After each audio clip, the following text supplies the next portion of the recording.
Everyone, welcome back. Welcome to last minute engineering.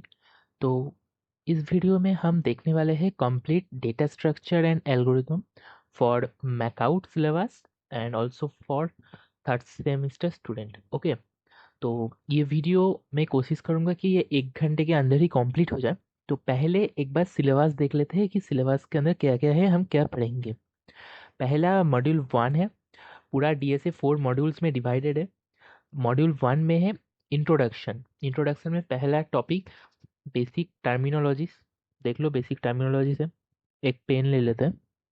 Introduction में है basic terminologies, elementary data organization. उसके बाद data structure operations like insertion, deletion and traversal, ये सब। And उसके बाद आएगा कि analysis of algorithm, asymptotic notation, time space trade off. Then उसके बाद सर्चिंग। सर्चिंग के अंदर है कि linear search and binary search. उसके बाद मॉड्यूल टू में stack and queue, what is stack, time complexity etcetera. And उसके बाद है क्यू। क्यू के अंदर है simple Q, circular queue and priority queue. Okay, and operation on each type of Q, algorithm analysis, ये सब तो रहेगा ही। तो उसके बाद है कि मॉड्यूल थ्री में हम देखेंगे लिंक्ड लिस्ट। लिंक लिस्ट देखेंगे। लिंक लिस्ट के अंदर क्या क्या टाइप्स है, singly link list, doubly link list and circular link list, ये 3 देखेंगे। और उसके अंदर traversal, searching, insertion and deletion भी देखेंगे। उसके बाद नेक्स्ट 3.2 में है कि ट्री। ट्री के अंदर हम देखेंगे binary tree, threaded binary tree, binary search tree and AVL tree. And उसके बाद B and B plus tree. ठीक है। तो उसके बाद मॉड्यूल 4 में हम देखेंगे सॉर्टिंग एंड हैशिंग। सॉर्टिंग के अंदर हम देखेंगे Babel, insertion, selection, quick merge, heap sort. And उसके बाद हैशिंग के अंदर हम हैशिंग देखेंगे। एंड एट द एंड हम देखेंगे कि ग्राफ क्या है। ठीक है। तो ये है हमारा वेबसाइट का लिंक, जो लास्ट मिनट इंजीनियरिंग है, इसका लिंक है। ठीक है। और उसके बाद क्या है, उसके बाद है कि कोड लिंक। जो जितना भी कोड है डीएसए का, वो सब इस लिंक में है, तुम लोग देख लेना। और ये जो पीडीएफ है, इस पीडीएफ का लिंक वीडियो के डिस्क्रिप्शन में रहेगा। और DSA suggestion link for MAKAUT third semester exam suggestion. तो तुम लोग इस लिंक पे जाओगे तो डीएसए सजेशन मिल जाएगा। और ये जो करेंटली जो पीडीएफ ओपन है, जिसके अंदर सिलेबस और पूरा कंटेंट है, उसके लिए इस क्यूआर कोड को स्कैन कर लो स्क्रीन से ही। और अगर तुम लोग वीडियो के डिस्क्रिप्शन या कमेंट में जाओगे, वहाँ पर भी इस पीडीएफ का लिंक मिल जाएगा। ठीक है। और अगर तुम्हें अभी चाहिए तो इसे स्कैन कर लो, स्कैन करके ही पीडीएफ ओपन हो जाएगा तुम्हारे स्क्रीन में। ठीक है। तो ये तो हो गया सिलेबस ओवरव्यू। उसके बाद हम लोग स्टार्ट करेंगे इंट्रोडक्शन से। ठीक है। ये मॉड्यूल 1 है, इंट्रोडक्शन। इंट्रोडक्शन में क्या है देखते हैं। Introduction 1, basic terminology. तो बेसिक टर्मिनोलॉजीज में क्या है, डेफिनेशन ऑफ डेटा स्ट्रक्चर। तो एक बार धीरे से पढ़ लेते हैं कि डेफिनेशन ऑफ डेटा स्ट्रक्चर क्या है। A data structure is a systematic way of organizing and storing data। इससे मतलब क्या है कि डेटा को सिस्टेमेटिक मेथड से स्टोर करने का जो तरीका है, उसको ही बोलते हैं डेटा स्ट्रक्चर। इना कंप्यूटर कहाँ पर स्टोर होगा, कंप्यूटर में, इसलिए इना computer, so that it can B accessed, used and accessed efficiently. ठीक है। तो एक और बार डेफिनेशन देख लेते हैं क्या है। आ डेटा स्ट्रक्चर इज अ, चलो इसे हाईलाइट कर देते हैं, तब मज़ा आएगा। देखो डेटा स्ट्रक्चर, ये हाईलाइट हो गया। देखो डेटा स्ट्रक्चर का डेफिनेशन क्या है। A data structure is a systematic way of organizing and storing data in computer so that it can be used and access efficiently. तो डेफिनेशन सही को समझ में आ गया। ठीक है। उसके बाद एक्सप्लेनेशन देखते हैं। एक्सप्लेनेशन के अंदर क्या है। एक्सप्लेनेशन देखो, think of a library. Library के अंदर क्या होता है कि बुक्स होता है ना, बुक सेल्फ। तो बुक सेल्स में क्या होता है कि अल्फाबेटिकली या कुछ भी ऑर्डर में होता है, कि क्या होता है कि सॉर्टेड ऑर्डर में, कि हम उसे इजीली फाइंड कर सकते हैं। ठीक है। ये एक हो गया। उसके बाद रियल लाइफ में एक और एग्जांपल है कि फ़ोन का जो कॉन्टैक्ट लिस्ट होता है, उसमें तुम लोगों ने नोटिस किया होगा कॉन्टैक्ट कैसे आता है, अल्फ़ाबेटिकली सॉर्टेड ना। पहले ए से लेके सब कॉन्टैक्ट, उसके बाद बी से, उसके बाद सी से। ये जो सॉर्टिंग है उसके लिए भी डी से चाहिए। ठीक है। ये हो गया। Elementary data organisation, data can be organised into 2 category. First one primitive and second one non primitive. तो प्रिमिटिव क्या है, These are the basic data type directly operate upon by the machine instruction such as int, float, char and boolean. ये सब क्या है? ये सब है primitive data type. And non-primitive क्या है? These are more sophisticated structure derived from primitive data type. तो ये जो non primitive है ये किससे derive हुआ है? Primitive से. ठीक है. They focus on grouping data items such as array, linked list. ठीक है. array, linked list, queue, ये सब क्या है? ये सब है नॉन प्रिमिटिव डेटा स्ट्रक्चर. समझ में आ गया? नॉन प्रिमिटिव डेटा स्ट्रक्चर कैसे आया है? प्रिमिटिव डेटा स्ट्रक्चर से डिराइव हुआ है. ठीक है. उसके बाद डेटा स्ट्रक्चर तो हमें समझ में आ गया कि प्रिमिटिव, नॉन प्रिमिटिव. उसके बाद हमने बेसिक टर्मिनोलॉजीज में देखा है कि डेटा स्ट्रक्चर क्या है, मतलब उसका जो डेफिनेशन हमने देखा था डेटा स्ट्रक्चर का वो भी हमने देख लिया है. ठीक है. तो अब हम क्या देखेंगे? चलो इसे हाईलाइट कर देते हैं. हाईलाइट से क्या होगा तुम लोग खुद ही पढ़ लोगे. ठीक है. ये सब हो गया. अब हम देखेंगे कि इंसर्शन. कि मान लो काल तुम्हें अपने फोन कॉन्टेक्ट बुक में एक नंबर को ऐड करना है. उसे डेटा स्ट्रक्चर के लैंग्वेज में बोलते हैं इंसर्शन, मतलब इंसर्ट. डेफिनेशन देख लो एक बार. डेफिनेशन क्या है कि the process of adding a new data element to our data structure. मतलब डेटा स्ट्रक्चर के अंदर एक न्यू एलिमेंट को ऐड करने का जो प्रोसेस है उसे ही बोलते हैं इंसर्शन. ये सभी को पता है. Real life example, adding a new item in a shopping cart. जब हम लोग शॉपिंग करते हैं तो ऑनलाइन क्या करते हैं कि कार्ट में आइटम ऐड करते हैं ना. तो ये जो एडिंग है इसे ही इंसर्शन बोलते हैं. यहाँ पर इमेज लगा हुआ है. इमेज को देख लो कि 7 यहाँ पर इंसर्ट हो रहा है. ठीक है. अगर यहाँ पर 7 इंसर्ट होगा तो 11 कहाँ पर जाएगा? शिफ्ट होकर यहाँ पर आ जाएगा. 12 कहाँ पर जाएगा? शिफ्ट होकर यहाँ पर. 13 कहाँ पर जाएगा? शिफ्ट होकर यहाँ पर. ऐसे ही शिफ्ट होगा. ऐसे ही लास्ट जो एलिमेंट है वो शिफ्ट होकर कहाँ पर जाएगा? एकदम लास्ट में चला जाएगा. ठीक है. तो इसे कहते हैं इंसर्शन. तो इंसर्शन समझ में आ गया सभी को. उसके बाद देखो यहाँ पर एल्गोरिदम लिखा हुआ है कि इंसर्शन कैसे हो रहा है. तो एक बार एल्गोरिदम देख लेते हैं. पहले इंसर्शन के लिए क्या है कि स्टार्ट करना पड़ेगा. प्रोग्राम को स्टार्ट हो गया. Check if the structure is full. अगर स्ट्रक्चर फुल है तो क्या होगा? इंसर्ट नहीं हो पाएगा. तो उसे चेक करना पड़ेगा कि क्या स्ट्रक्चर फुल है. इफ नॉट फुल, मतलब अगर फुल नहीं है, मतलब उसके अंदर और भी स्पेस है, तो हम क्या करेंगे? Calculative position for new element. अगर फुल नहीं है इसका मतलब क्या है? उसके अंदर स्पेस है. अगर स्पेस है तो हमें कैलकुलेट करना पड़ेगा कि हम न्यू एलिमेंट को कहाँ पर इंसर्ट करेंगे. तो उसके लिए calculative position of new element. और एक बार कैलकुलेट हो गया उसके बाद हम क्या करेंगे कि add the element to the structure. हम स्ट्रक्चर के अंदर उस एलिमेंट को इंसर्ट कर देंगे. ठीक है. तो ये तो हो गया. और उसके बाद जब हो गया तो उसे स्टॉप कर दो प्रोग्राम को. उसके बाद क्या है कि time complexity.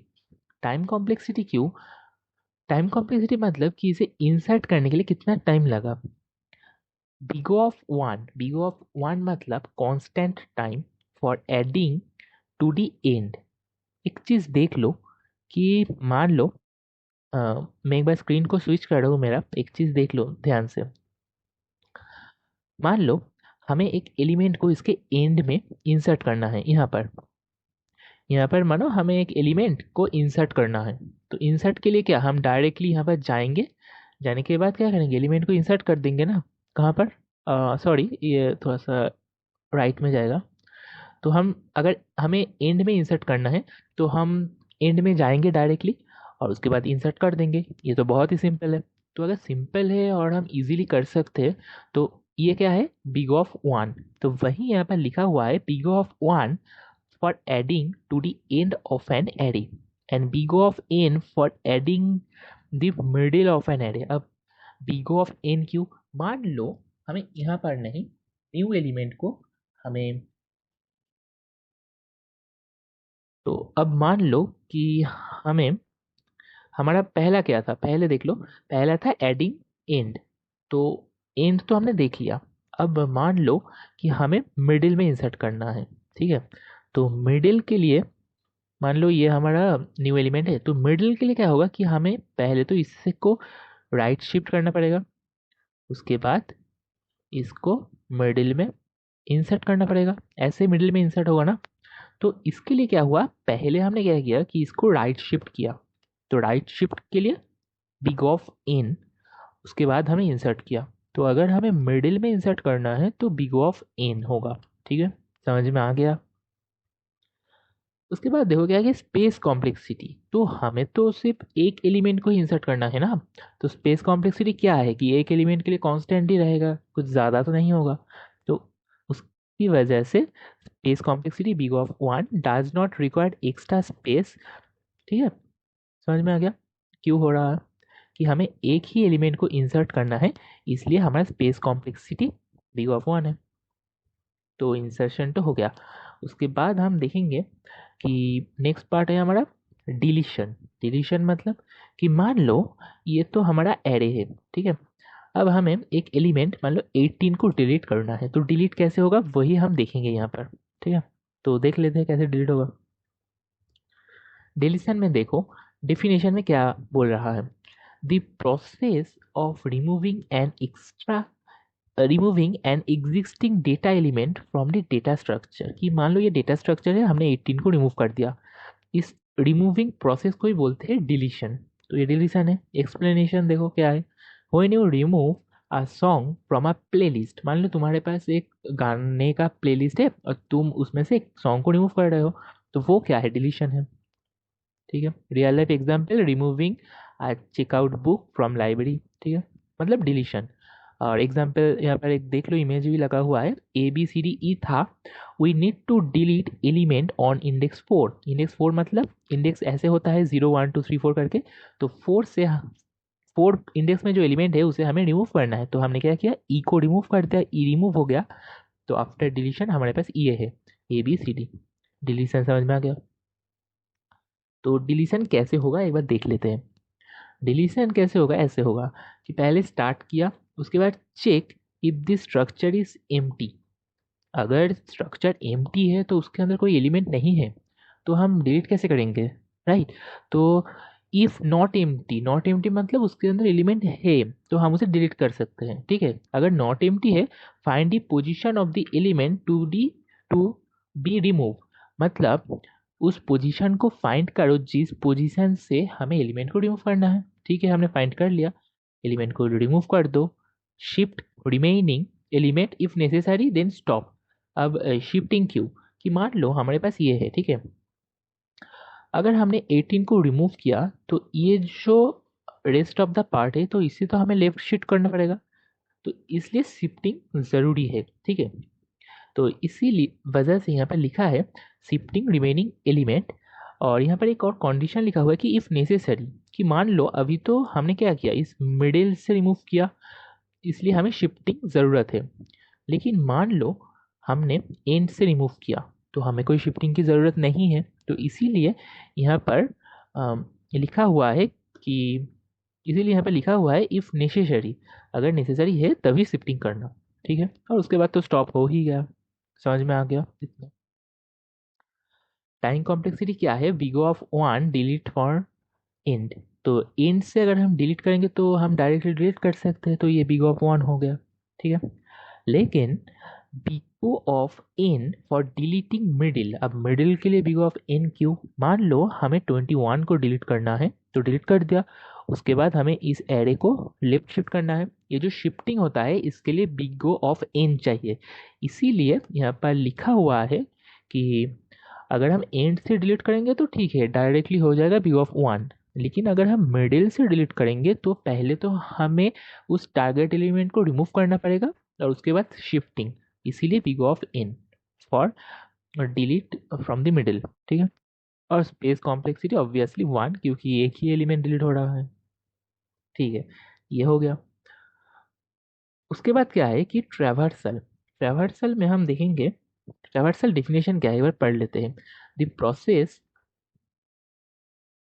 The process of visiting every element in the data structure exactly one, इसका मतलब है कि डेटा स्ट्रक्चर के अंदर मान लो यहाँ पर बहुत सारे एलिमेंट है, अगर हमें सब एलिमेंट को एक बार विजिट करना है, इस प्रोसेस को भी बोलते हैं ट्रैवर्सल। कैसे होगा, ये मान लो मेरा पॉइंटर है, पॉइंटर मतलब करेंट पोजीशन, और मान सकते हो कि हम करेंटली कहाँ पर देख रहे हैं उसे ही पॉइंटर बोलते हैं, कि मान लो पॉइंटर अभी 10 में है, उसके बाद 25, 21, 18, 28, 5, 2।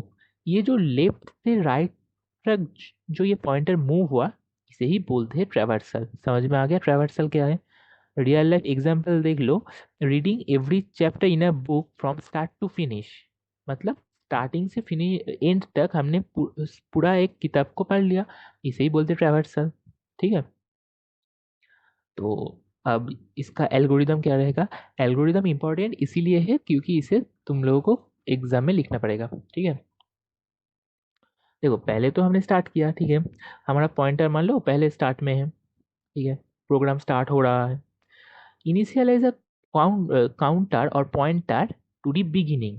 तो ये तो हमारे पास एक पॉइंटर है, इसको हमने इनिशियलाइज किया यहाँ पर बिगिनिंग, बिगिनिंग मतलब स्टार्ट में, ठीक है। उसके बाद हमने क्या किया कि विजिट द एलिमेंट, विजिट किया हमने इस एलिमेंट को, उसके बाद इस एलिमेंट को, उसके बाद इस एलिमेंट को, ऐसे हम वन बाय वन विजिट कर रहे हैं, ठीक है। Move to the next element, तो हमने क्या किया, सॉरी, तो हमने क्या किया, पहले इस एलिमेंट को विजिट किया, उसके बाद move to the next element, उसके बाद हमने इसको नेक्स्ट मूव किया, नेक्स्ट मूव किया, ठीक है, ऐसे जा रहे हैं। Repeat until all elements are visited then stop, कि हम ऐसे मूव तो कर रहे हैं कब तक, जब तक सब एलिमेंट विजिटेड ना हो जाए, ठीक है। इसी प्रोसेस को बोलते हैं ट्रैवर्सल। आई होप तुम सबको समझ में आ गया है कि ट्रैवर्सल क्या है। ट्रैवर्सल तो हो गया। और टाइम कॉम्प्लेक्सिटी क्या है? Big of N, big of N क्यों?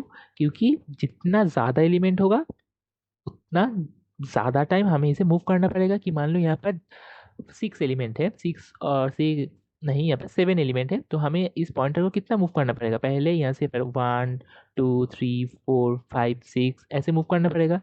तो जितना ज़्यादा एलिमेंट होगा उतना ज़्यादा टाइम हमें मूव करना पड़ेगा, तो इसीलिए बिग ऑफ एंड, ठीक है।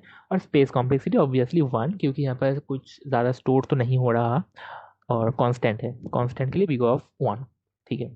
यहाँ पे लिखा हुआ है कि विजिटिंग कैसे हो रहा है, देख लो, विजिट ईच एलिमेंट, सब कुछ इमेज में दिया हुआ है। उसके बाद है कि एनालिसिस ऑफ एल्गोरिथम, मतलब हम इस पॉइंटर को लेफ्ट से राइट तक तो मूव कर रहे हैं, इसमें क्या टाइम लग रहा है, ये जो टाइम चाहिए इसे टाइम कॉम्प्लेक्सिटी बोलते हैं। और ये जो एरे है ना, ये एरे कहाँ पर स्टोर है? कंप्यूटर के मेमोरी में। ये जो कंप्यूटर के मेमोरी में स्टोर है उसके लिए कुछ स्पेस चाहिए, उसे बोलते हैं स्पेस कॉम्प्लेक्सिटी, ठीक है। तो ये तो हमें समझ में आ गया कि एक प्रोग्राम को रन होने के टाइम जितना टाइम चाहिए उसे टाइम कॉम्प्लेक्सिटी बोलते हैं। ये जो पॉइंटर मूव हो रहा है इसके लिए कुछ टाइम चाहिए ना, तो इसे टाइम कॉम्प्लेक्सिटी बोलते हैं। और ये जो एरे है, ये एरे कहाँ पर स्टोर है? कंप्यूटर के मेमोरी में। ये स्टोरिंग के लिए जो मेमोरी चाहिए उसे बोलते हैं स्पेस कॉम्प्लेक्सिटी। एक बार डेफिनेशन तुम लोग पढ़ लेना, ठीक है। नोट का लिंक वीडियो डिस्क्रिप्शन में दिया हुआ है, देख लेना। एसिंक्रोटिक नोटेशन, तो नोटेशन क्या है कि मान लो तुम लोगों ने ये तो देख लिया कि टाइम कॉम्प्लेक्सिटी मतलब इस पॉइंटर को मूव होने में कितना टाइम लग रहा है, तो तुम लोगों को टाइम पता है। लेकिन अब इसे रिप्रेजेंट कैसे करोगे? रिप्रेजेंट करने के लिए कोई नोटेशन तो चाहिए ना, उसी के लिए एसिंक्रोटिक नोटेशन का इस्तेमाल होता है। ये डिस्क्रिप्शन पढ़ लेना, मैंने जो बोला है वही यहाँ पे लिखा हुआ है, ठीक है। ये जो टाइम कॉम्प्लेक्सिटी है उसको डिफाइन करने के लिए या उसको बताने के लिए बा उसको नोटिस करने के लिए एक नोटेशन यूज होता है, उसको बोलते हैं एसिंक्रोटिक नोटेशन। तो हमारे पास क्या क्या एसिंक्रोटिक नोटेशन है देखते हैं। पहले इस टेबल में देखो, पहले हमारे पास है बिगो नोटेशन। बिगो ऐसे लिखते हैं, वर्स्ट केस, वर्स्ट केस मतलब सभी को पता है कि सबसे खराब। वोमेगा, वोमेगा को ऐसे लिखते हैं जिसे तुम लोग फिजिक्स में बोलते हो ना, ओम, ओम साइन, ओम या रेजिस्टेंस का सिंबल। तो रेजिस्टेंस का जो सिंबल है उसे ही यहाँ पर डीएसए में इसको ओमेगा बोलते हैं, ठीक है, उसे ओमेगा बोलते हैं। और वो बेस्ट केस के लिए। और थीटा, थीटा सभी को पता है, थीटा क्या है? Average case. तो एक बार देख लेते हैं ग्राफ में ये काम कैसे होता है। कि मान लो थीटा नोटेशन, थीटा मतलब क्या हमने देखा, थीटा मतलब एवरेज। तो देखो ये फंक्शन मिडिल में है, इसे बोलते हैं अपर बाउंड, ये है लोअर बाउंड, और ये क्या है? मिडिल में है, ठीक है। तो थीटा समझ में आ गया। अब देखते हैं बीगो, बीगो मतलब वर्स्ट केस। वर्स्ट केस मतलब कि सबसे खराब, सबसे खराब। देखो बीगो में क्या है कि खराब यहाँ पर जाएगा, तो बीगो जो जो फंक्शन है वो सबसे खराब के पास है। तो उसे बोलते हैं बिग ओ, ठीक है। और ओमेगा क्या है, ओमेगा है बेस्ट केस। तो बेस्ट केस के लिए क्या है कि फंक्शन बेस्ट केस के करीब है, ठीक है। तो इसे ही बोलते हैं ओमेगा नोटेशन। समझ में आ गया सभी को? उसके बाद देखो time space trade of. Time space trade of क्या है कि एक बार डेफिनेशन ही पढ़ लेते हैं। The time space trade-off is a concept that a problem can be solved either by using, ये लाइन बहुत इंपॉर्टेंट है, either by using more memory to gain fast execution or using less memory at the cost of slower execution। कि मतलब अगर तुम लोगों को fast run चाहिए, मतलब टाइम कम लगेगा तो मेमोरी ज़्यादा लगेगा। इसका मतलब क्या हुआ कि अगर टाइम कम चाहिए तो मेमोरी ज़्यादा लगेगा, अगर मेमोरी कम चाहिए तो टाइम ज़्यादा लगेगा। एक कम होगा दूसरा ज़्यादा होगा, ठीक है। वही लिखा हुआ है, एक और बार पढ़ लेते हैं हाईलाइट दूसरी कलर से करके। The time space trade off is a concept that a problem can be solved either by using more memory to gain fast execution. More memory मतलब फास्ट एग्जीक्यूशन, ठीक है। तो मेमोरी क्या हो, ज़्यादा यूज़ हो रहा है तो एग्जीक्यूशन फास्ट होगा, ठीक है। और using less memory at the cost of slower execution, कि मतलब तुमने मेमोरी को तो बचा लिया कि ज़्यादा मेमोरी नहीं चाहिए मेरे प्रोग्राम को रन करने के लिए, लेकिन स्लो होगा। कि बहुत वक्त तुम लोगों ने नोटिस किया होगा कि बहुत एप्लीकेशन स्लो लोड होता है क्योंकि हमारे कंप्यूटर का मेमोरी कम है। तो अगर मेमोरी कम है तो वो स्लो एग्जीक्यूट होगा। देखो यहाँ पर क्या है कि लेस मेमोरी, मान लो मेरे कंप्यूटर का मेमोरी कम है, तो अगर लेस मेमोरी है तो एग्जीक्यूशन क्या होगा, स्लो हो जाएगा, ये सभी को पता है। देखो लेस मेमोरी मतलब स्लोअर एग्जीक्यूशन, ठीक है। और मान लो मेरे कंप्यूटर का मेमोरी जो रैम है 32 GB है, तो बहुत ज़्यादा मेमोरी है, तो क्या होगा, फास्ट एग्जीक्यूशन होगा। वहीं यहाँ पर लिखा हुआ है कि मोर मेमोरी मतलब फास्ट एग्जीक्यूशन। इसे ही टाइम स्पेस ट्रेड ऑफ बोलते हैं, ठीक है। अगर मेरे लैपटॉप में ज़्यादा रैम है तो एग्जीक्यूशन फास्ट होगा, समझ में आ गया। और अगर मेरे लैपटॉप में कम मेमोरी है तो एग्जीक्यूशन स्लो होगा, इसे टाइम स्पेस ट्रेड ऑफ बोलते हैं। डेफिनेशन ठीक से पढ़ लेना। एक्सप्लेनेशन तो मैंने बोल दिया है, तुम लोग चाहो तो एक और बार पढ़ सकते हो, ठीक है। तो उसके बाद क्या है, ये तो हो गया। अब हम देखेंगे कि सर्चिंग। सर्चिंग मतलब तुम सभी ने गूगल सर्च तो किया ही होगा। गूगल सर्च कैसे, कि सर्च बार में जाओ, जाके सर्च कर लो, या चैट जीपीटी में जाके कुछ प्रॉम्प्ट दे दो, ये सब तो तुमने किया है। तो वही है सर्चिंग। सर्चिंग का मेन जो कॉन्सेप्ट, जो बेसिक प्रिंसिपल है, वो हम इस पार्ट में कवर करेंगे। तो देखते हैं सर्चिंग क्या है। Linear search. लीनियर सर्च मतलब कि एक लाइन में सर्च होगा। कि मान लो अ, देखो, मान लो हमें किसको सर्च करना है, 21 को सर्च करना है। तो हम क्या करेंगे, पहले यहाँ पर देखेंगे पॉइंटर यहाँ पर है, नहीं ये तो 21 नहीं है। उसके बाद पॉइंटर यहाँ पर जाएगा कि नहीं ये तो 21 नहीं है। उसके बाद पॉइंटर यहाँ पर जाएगा, देखेगा कि हाँ ये तो 21 है। तो ऐसे जो लेफ्ट टू राइट सर्चिंग होता है, इसे ही बोलते हैं लीनियर सर्च। देखो यहाँ पर लिखा हुआ है, searching is the process to finding location of target element. ये तो समझ में आ गया। तो लीनियर सर्च क्या है, लीनियर सर्च देखो, linear search or sequential search is a method for finding an element within a list, ठीक है। it sequentially check each element of the list until match found। तो इसका मतलब क्या है कि it sequentially check, sequentially मतलब one by one, from left to right. तो ये है लीनियर सर्च। लीनियर सर्च हो गया, एक्सप्लेनेशन पढ़ लेना, रियल लाइफ एग्जाम्पल भी देख लेना। और एल्गोरिदम बहुत सिंपल है, मैं एक्सप्लेन नहीं करूँगा क्योंकि इस वीडियो को मुझे छोटा रखना है ना, कि एग्ज़ाम के एक दिन पहले भी अगर इसे तुम देख रहे हो कि जल्दी रिवाइज कर पाओ और नोट्स पढ़ लेना, ठीक है। तो डीएसए में अच्छा नंबर आ जाएगा। इसे एक बार देख लेना जो मैंने बोला है। देखो पहले तो स्टार्ट होगा, उसके बाद हम कहाँ से स्टार्ट करेंगे कि ज़ीरो से ना। तो इसे चलो डिलीट कर देते इस पार्ट को। तो देखो पहले क्या है, पहले तो प्रोग्राम स्टार्ट हुआ, ठीक है। उसके बाद इनिशियलाइज आई ज़ीरो, मतलब ये जो पॉइंटर है ये कहाँ पर है, ज़ीरो में है। यहाँ से भी डिलीट कर देते हैं। तो पॉइंटर पहले ज़ीरो में है। उसके बाद क्या है कि check if I less than N, कि पॉइंटर इस एरे के बाहर ना चला जाए, इसे चेक करना पड़ेगा, ठीक है।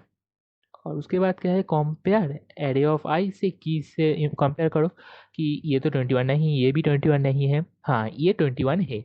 ये जो चेकिंग है, चेकिंग यहाँ पर लिखा हुआ है, increment I to go to the step 3। तो मतलब मान लो कि आई को इंक्रीमेंट किया, फिर से चेक करना पड़ेगा, इसीलिए यहाँ पर लिखा हुआ है कि आई को इंक्रीमेंट करो और स्टेप 3 में अगेन जाओ। तो ये यहाँ पर लिखा हुआ है एलिमेंट नॉट फाउंड, स्टॉप। अगर एलिमेंट नहीं मिला तो स्टॉप हो जाओ, कि तुम ऐसे चेक करते करते एंड तक आ गए, तुम एलिमेंट नहीं मिला तो स्टॉप हो जाओ। ठीक है, एल्गोरिदम खुद से पढ़ लेना, इजी लिखा हुआ है, कोई रॉकेट साइंस नहीं है। यहाँ पर एक एग्जांपल भी है कि मान लो तुम्हारे पास 10, 50, 30 ऐसा एक एरे है, और की मतलब किसको फाइंड करना है, 30 को। पहले तुमने किसके साथ कंपेयर किया, इसके साथ। देखो ये इसके साथ कंपेयर किया, ये तो नहीं है 30। उसके बाद इसके साथ किया, देखो यहाँ पे लिखा हुआ है नहीं, ये भी 30 नहीं है। उसके बाद तुमने किसके साथ कंपेयर किया, इसके साथ। तो इसके साथ जब कंपेयर करोगे कि तो देखोगे ये 30 है, तो तुम्हें मिल गया। कहाँ पर मिला, फाउंड एट इंडेक्स 2। ठीक है, समझ में आ गया। यहाँ पर देखो इमेज में भी लिखा हुआ है कि किसको फाइंड करना है, 20 को। ये तो 20 नहीं है, ये भी 20 नहीं है, ये भी नहीं है। तो ऐसे ऐसे करते यहाँ पर देखो 20 मिल गया। ये जो left to right one by one हम कंपेयर कर रहे हैं ना, इसे लीनियर सर्च बोलते हैं। आई होप अब सभी को समझ में आ गया कि लीनियर सर्च क्या है। ठीक है, और इसका जो कोड है ना, कोड भी देख लेना। कोड कहाँ पर है, एकदम सिलेबस के इंट्रोडक्शन पार्ट में तुम लोग जाओ, देखो वीडियो के डिस्क्रिप्शन में टाइम स्टैम्प दिया हुआ है, तो वहाँ पर जाके देख सकते हो कि कोड कहाँ पर मिलेगा। वो मैंने पहले ही बोला था, और वीडियो के डिस्क्रिप्शन में भी मैं कोड का लिंक ऐड कर दूंगा, वहाँ से भी तुम लोग देख सकते हो। ठीक है, और अगर पीडीएफ है तो एकदम फास्ट और सेकंड पेज में चले जाओ, वहाँ पर देख सकते हो कि कोड का लिंक दिया हुआ है। ठीक है, अब इसका टाइम कॉम्प्लेक्सिटी बेस्ड केस तो बिग ऑफ 1, कि मान लो जो सर्च करना है, मान लो हमें 10 को सर्च करना है, तो ये पॉइंटर आएगा, पहले ही 10 मिल जाएगा। तो ये तो बिग ऑफ 1 है, कांस्टेंट टाइम की पहले ही है।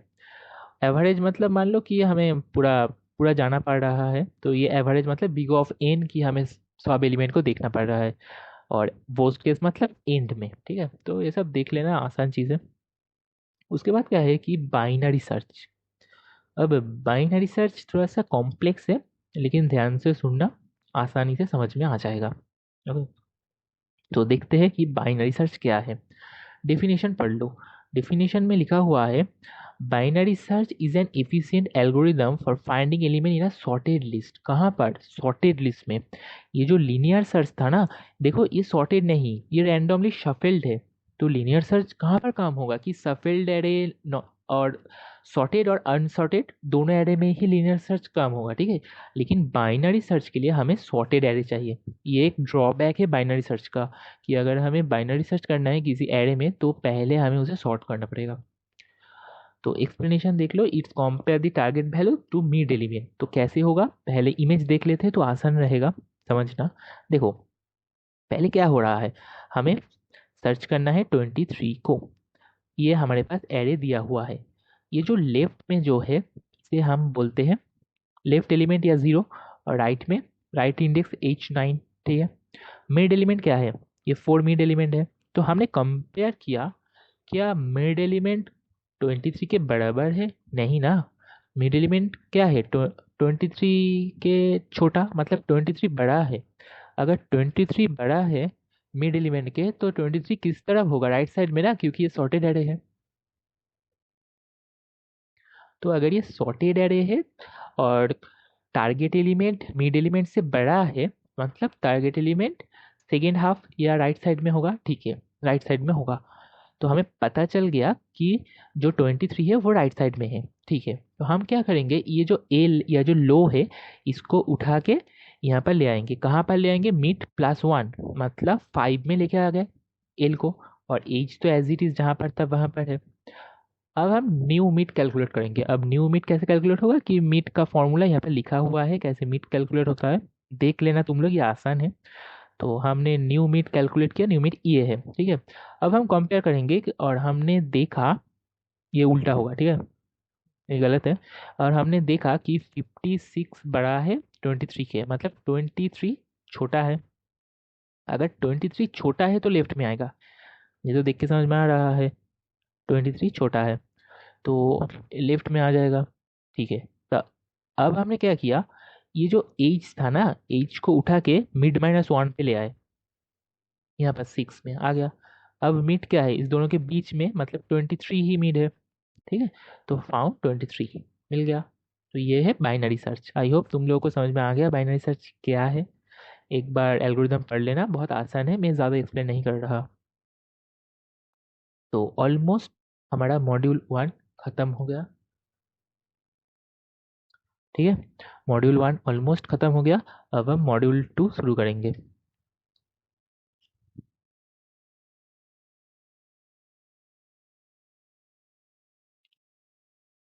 तो मॉड्यूल 1 तो हो गया, अब मॉड्यूल 2 शुरू करते हैं। मॉड्यूल 2 में क्या है कि stack and Q. Stack and Q क्या है उसके पहले एक बार इमेज देख लो कि ये एक एम्प्टी स्टैक है। अगर स्टैक के अंदर हम कुछ इंसर्ट या ऐड करेंगे तो उसे बोलते हैं पुश ऑपरेशन। ये ऐड हो रहा है, ये उसके बाद 2 ऐड हुआ, उसके बाद 3 ऐड हुआ। तो एक चीज़ नोटिस करना, जो लास्ट में ऐड हुआ, लास्ट में कौन ऐड हुआ है, 3 ना।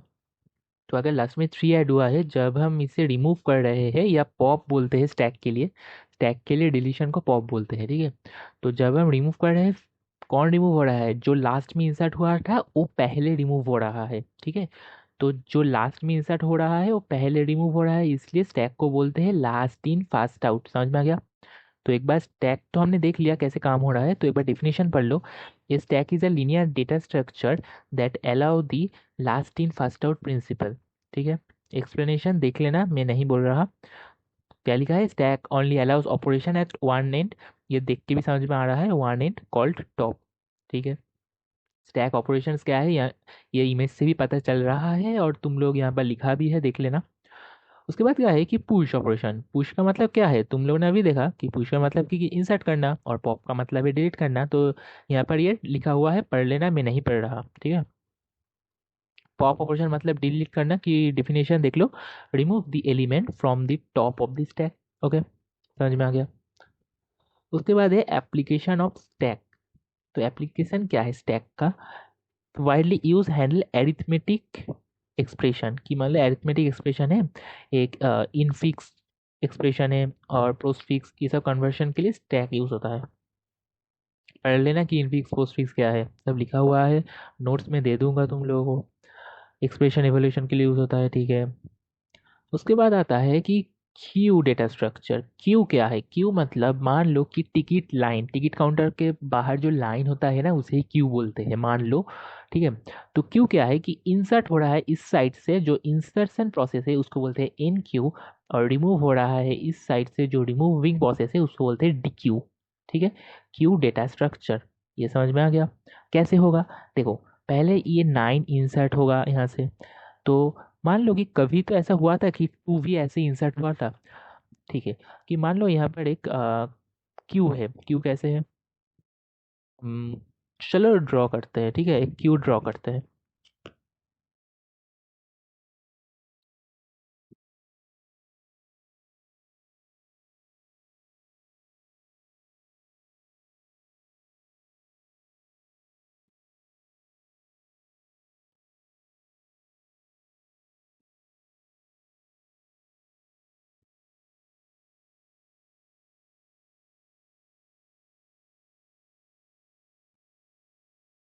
तो मान लो मेरे पास यहाँ पर बहुत सारे एलिमेंट है, तो क्यू में क्या हो रहा है कि इस साइड से इंसर्ट होगा, राइट, और इस साइड से क्या होगा, रिमूव होगा।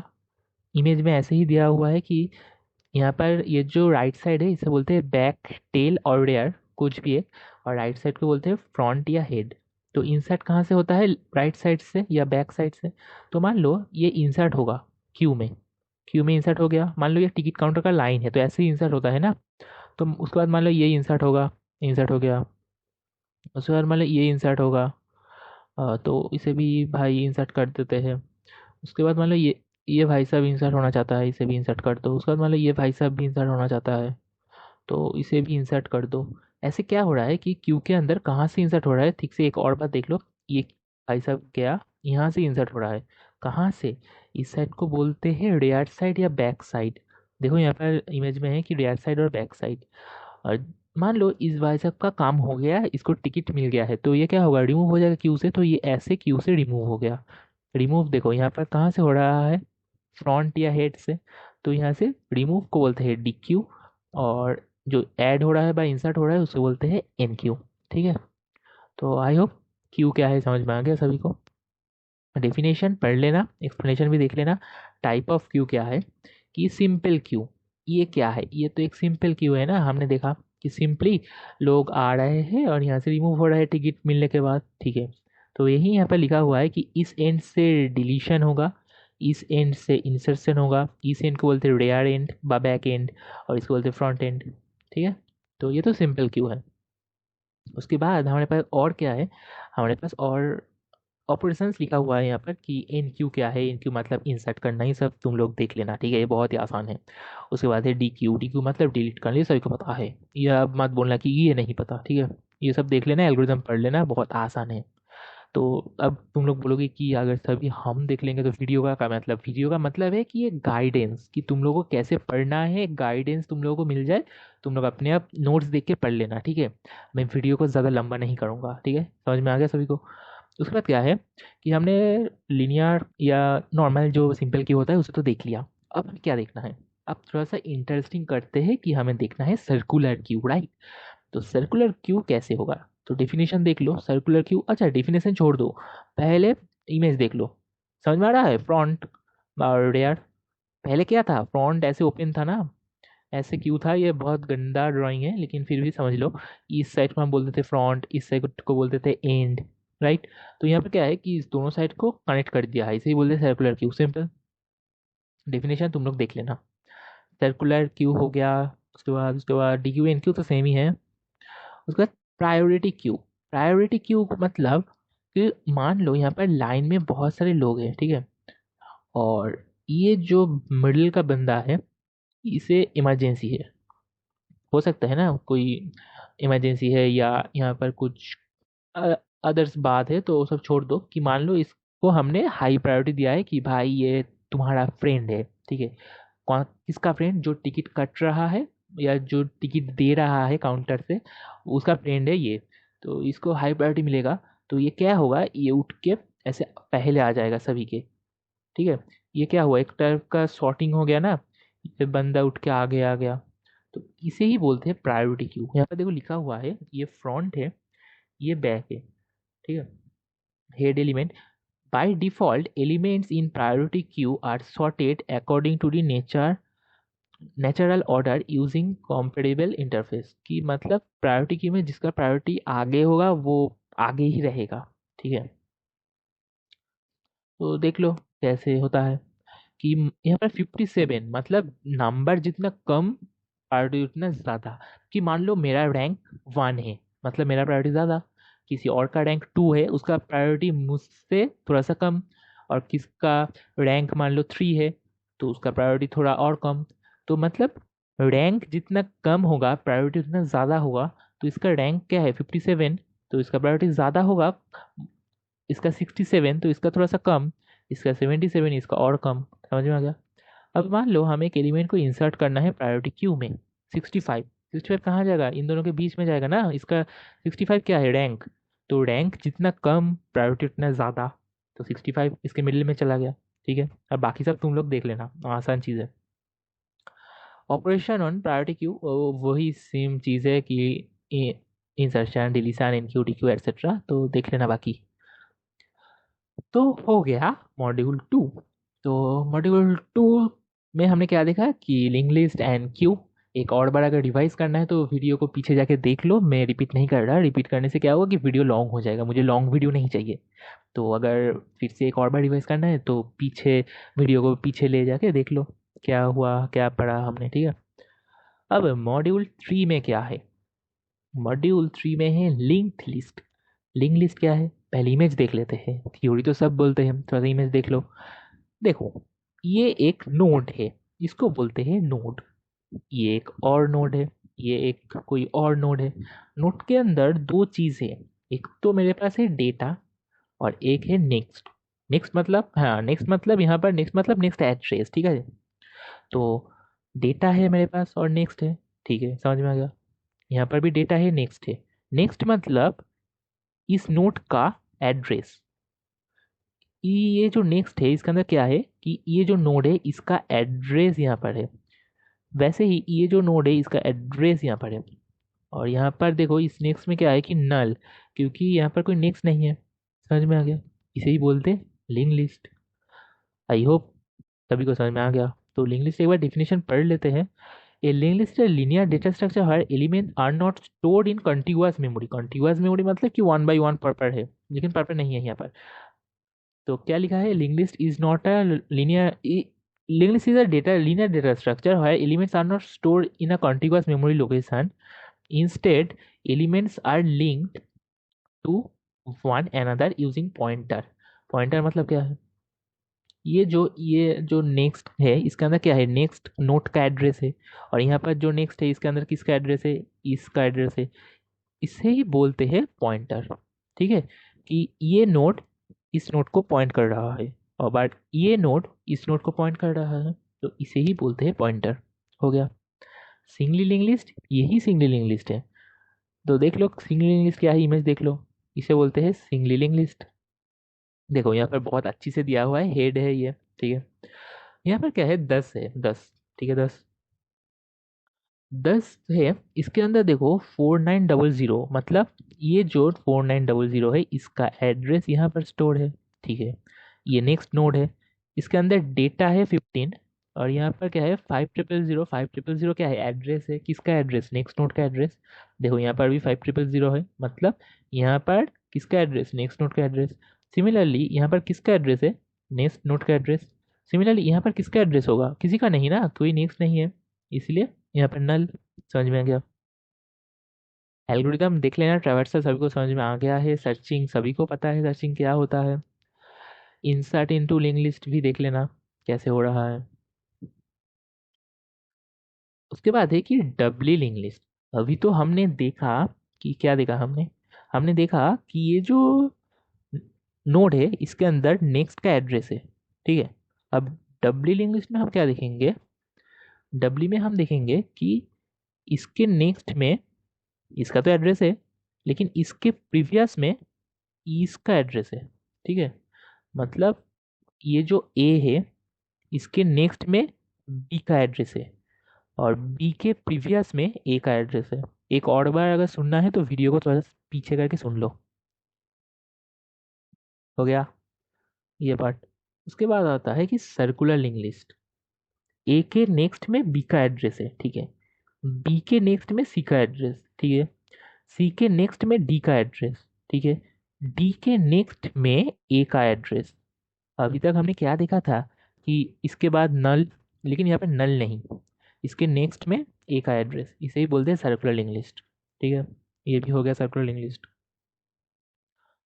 तो लिंक लिस्ट तो ऑलमोस्ट डन। अब हम लोग देखेंगे ट्रीज। ट्रीज मतलब पेड़ नहीं, यहाँ पर कुछ और ही है। ठीक है, देख लो कैसे।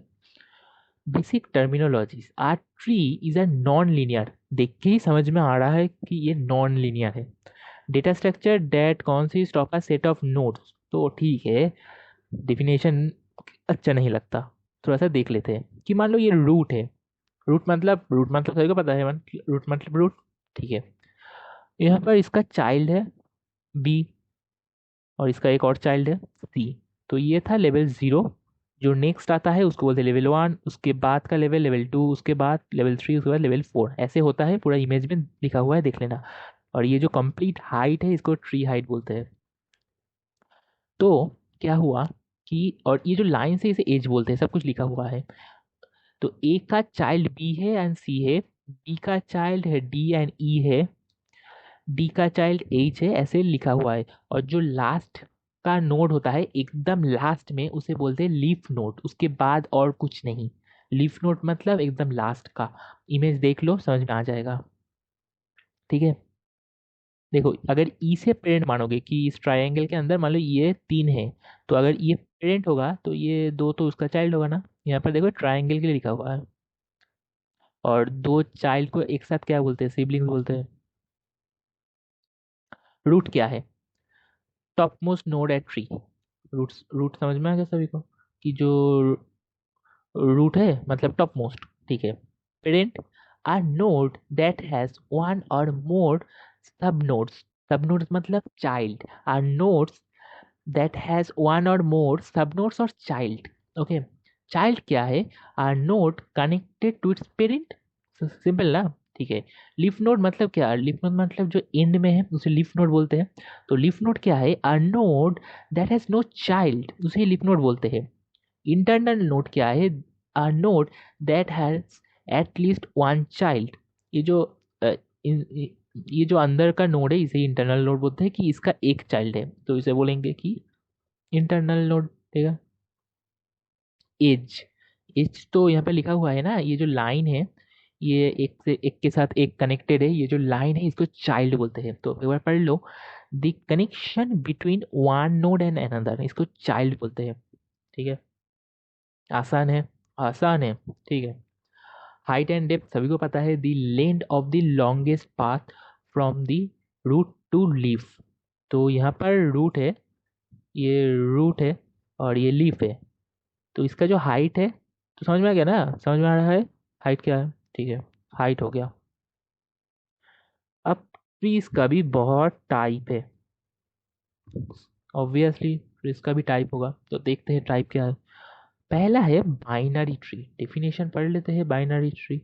अब binary tree is a tree data structure which each node has at most two children, कि at most मतलब मैक्सिमम टू चिल्ड्रेन हो सकता है, उससे ज़्यादा नहीं। तो एक और बार पढ़ लो, a binary tree is a tree data structure in which each node has at most two children। ठीक है, उसे ही बोलते हैं बाइनरी ट्री। ठीक है, बाइनरी समझ में आ गया। अब बाइनरी सर्च ट्री क्या है, बाइनरी ट्री तो ठीक है कि एट मोस्ट टू चिल्ड्रेन होगा। अब बोलो बाइनरी सर्च ट्री क्या है, तो डेफिनेशन पढ़ लो, बाइनरी सर्च ट्री क्या है।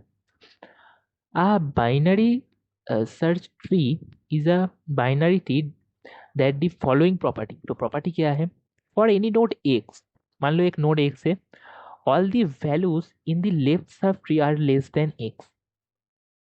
ठीक है, मान लो एक ट्री है, उसका लेफ्ट साइड का जो चाइल्ड होगा वो पेरेंट का छोटा होगा, पेरेंट से छोटा होगा, and all the data value at the right sub tree greater than x. मतलब मान लो एक नोड है एक्स, ये यहाँ पर एग्जाम्पल लिखा हुआ है देखो, मान लो एक नोड है बी, ठीक है, और मान लो नोड है एक्स, एक्स मतलब 8, ये एक नोड है, इसका यहाँ पर देखो लिखा हुआ है जो लेफ्ट सब ट्री में आएगा वो सब छोटा होगा 8 का, 8 का छोटा है ना सब, ये सब 8 का छोटा है लेफ्ट साइड में।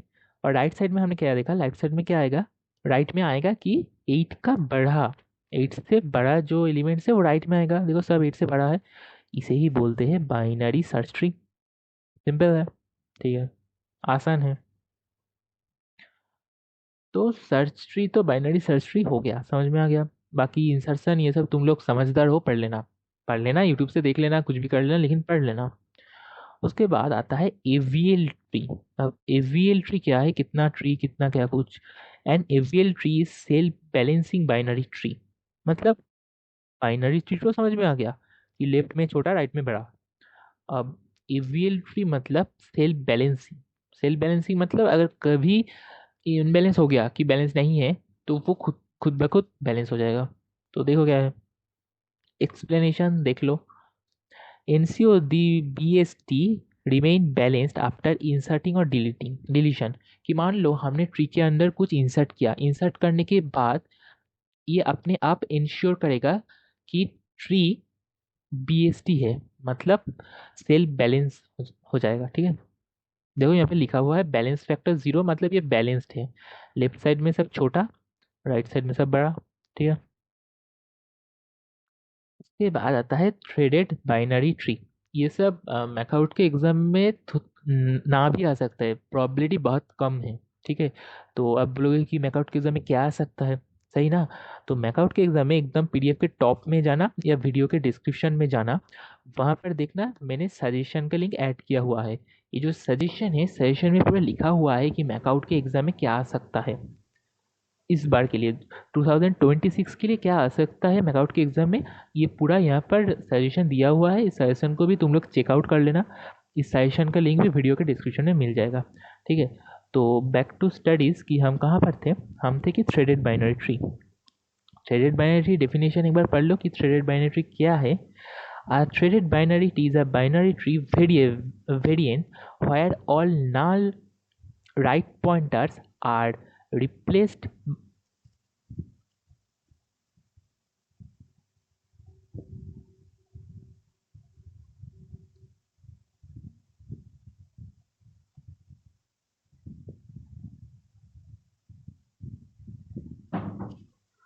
तो थ्रेडेड बाइनरी ट्री क्या है देख लो। A threaded binary tree is a binary tree variant where all null right pointer मतलब राइट साइड का पॉइंटर अगर नल है are replaced by threaded pointing to the in order successor. तो मतलब तो समझ में नहीं आया। देख लो कि मान लो ये एक ट्री है, ये इसका नेक्स्ट तो नल है, तो हम क्या करेंगे, इसको इसके साथ कनेक्ट कर देंगे। इसका भी नल है, इसको हम इसके साथ कनेक्ट कर देंगे। ऐसे ही होगा। इसे कहते हैं सिंगल थ्रेडेड बाइनरी ट्री, क्योंकि ये वन साइडेड है, राइट। अगर डबल थ्रेडेड बाइनरी ट्री देख लो, डिफरेंस पता चल जाएगा कि ये तो इसके साथ कनेक्ट, ये किसके साथ, इसके साथ और इसके साथ, ये किसके साथ, ये दोनों के साथ। ये जो 9 है ये किसके साथ होगा, ये होगा 8 और 11 के साथ। अब मान लो ये जो 13 है ये किसके साथ होगा, अकेला 11, और तो कोई नहीं है यहाँ पर, ठीक है। इसे बोलते हैं डबल, और ये है सिंगल थ्रेडेड। समझ में आ गया। एप्लीकेशन पढ़ लेना। उसके बाद है B tree and B plus tree. तो बी ट्री क्या है, बी ट्री देख लो डेफिनेशन। बी ट्री क्या है, B tree definition a self balancing search tree where internal nodes can have a variable number of child nodes। ठीक है, लेकिन exam के लिए ज़्यादा इंपॉर्टेंट नहीं। देख लो यहाँ पर क्या है, देख लेना, समझ में आ जाएगा। B plus tree definition B tree variant where all data pointers are stored only at the leaf node, the internal node store only the key to guide the search। देख लो यहाँ पर सिंपल है ना, ये 4 है, ये 3 है, उसके बाद ये पॉइंट कर रहा है कि ये 3 से 4 जाएगा ऐसे। तो ये सब ज़्यादा इंपॉर्टेंट नहीं, ज़्यादा तकलीफ मत लेना तुम लोग। तो मॉड्यूल 3 तो हो गया।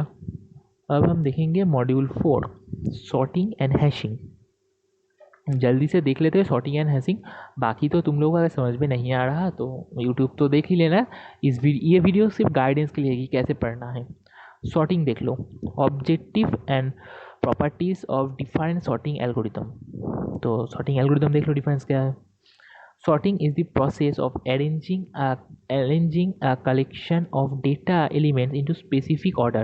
Sorting का मतलब सभी को समझ में आता है ना कि alphabetically sort या ascending descending sort, वही लिखा हुआ है। Sorting देख लो एक बार क्या है, ये क्या है अनसॉर्टेड, और इसके बाद क्या हुआ, ये सॉर्टेड हो गया ना, सिंपल, ठीक है। अब सॉर्टिंग का बहुत सारा टेक्निक होता है, बाबेल, इंसर्शन, सिलेक्शन, क्विक मर्ज, हीप, ये सब सॉर्टिंग टेक्निक है। तो बाबेल सॉर्ट पढ़ लेना, लिखा हुआ है, कोड भी दिया हुआ है टॉप में। कोड कहाँ पर मिलेगा देख लो, यहाँ पर आओगे पेज 1 पे।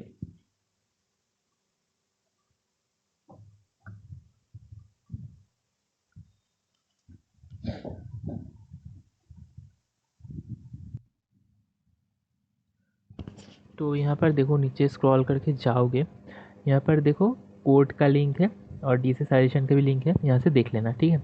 तो बैक टू स्टडीज़, हम क्या देख रहे थे कि बबल शॉट समझ में आ गया, इंसर्शन शॉट देख लेना। तो जो जो शॉट है तुम लोग देख लेना, ठीक है। यहाँ पर पूरा टेबल बना हुआ है कि किसका क्या एल्गोरिदम है, ये याद करके चले जाना।